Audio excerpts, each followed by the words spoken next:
Die Umwelt mit Vollgas attackieren. Das ist für Gerrit jetzt vorbei. Aktuell habe ich einen durchschnittlichen Verbrauch auf 100 Kilometer von 11,4 Liter. Zumindest sagt mir das der Bordcomputer an. Ab sofort fährt Gerrit nachhaltiger durch Kassel. Und?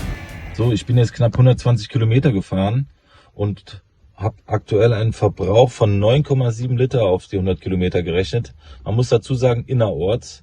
Also ich bin nur in der Stadt gefahren mit dem Auto und so habe ich eine Ersparnis von 1,6 Litern. Das macht etwa 3,8 Kilogramm CO2 weniger. Maxi hat 2 Wochen mit den Öffis hinter sich. Gut 3 Stunden war er täglich unterwegs, für 60 Kilometer insgesamt. Da ging die Laune in den Keller. Jetzt soll er mit dem E-Bike fahren. Best day ever! Und bis Hofgeismar kommst du? Safe. Ja, damit. Wie ist der Rekord nach Hofgeismar mit dem Fahrrad? Ich knack ihn. Nee, hab Bock drauf, auf jeden Fall. Also mit dem E-Bike nach Hofgeismar stelle ich mir doch ein bisschen spannender vor als mit den öffentlichen Verkehrsmitteln. Einsteigen, umsteigen, 4-mal für Maxi verschwendete Zeit. Ich kann nicht mehr, es ist warm, ich will endlich nach Hause. So, drück mir die Daumen, dass das alles klappt. Dass ich den Weg finde. Schatz, ja, viel Spaß. Ja, und dass ich heil ankomme, ne? Ja, wir drücken dir die Daumen. Bis später, mein Schatzi. Ciao. Jetzt also mit dem E-Rad. Beinahe klimaneutral und schneller als mit Bus und Bahn. Viel besser geht's nicht mehr. Den Akkulader habe ich auch dabei. Nicht, dass ich dann irgendwann keine Batterie mehr habe. Hasenhecke Hofgeismar. Die beste Strecke mit dem Fahrrad hat Maxi sich über eine kostenlose Fahrrad-App gesucht. Das dazugehörige Navi lotst ihn hoffentlich richtig.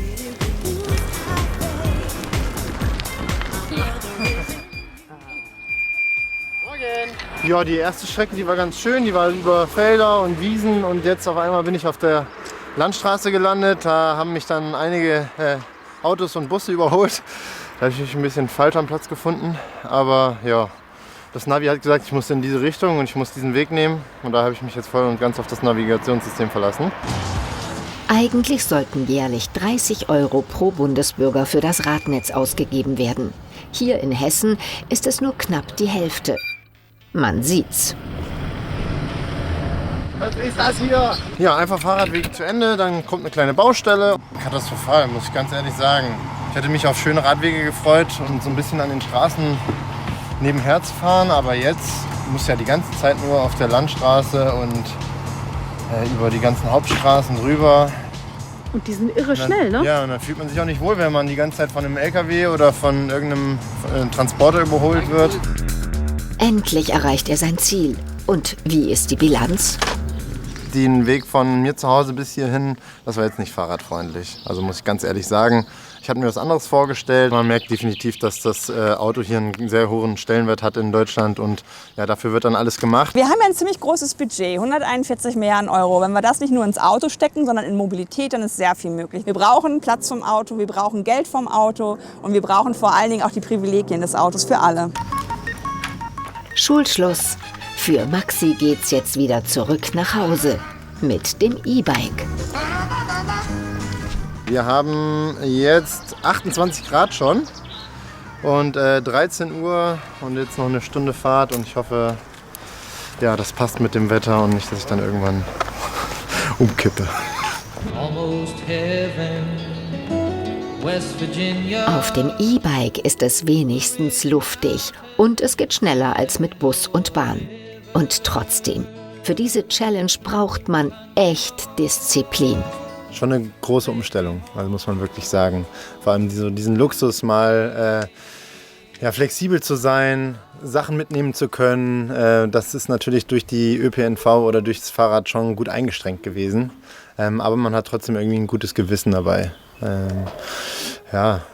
Wenn nicht der Ausbau so schlecht wäre, jetzt beispielsweise bei den Fahrradstrecken, dann würde man sich natürlich noch viel, viel mehr freuen auf diesen Fahrradweg. 60 Kilometer, das war heute nicht ohne für Maxi.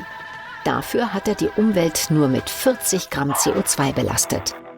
Am Ende der 4 Wochen ohne Auto, nur mit Öffis und E-Rad, hat er stolze 150 Kilogramm CO2 gespart.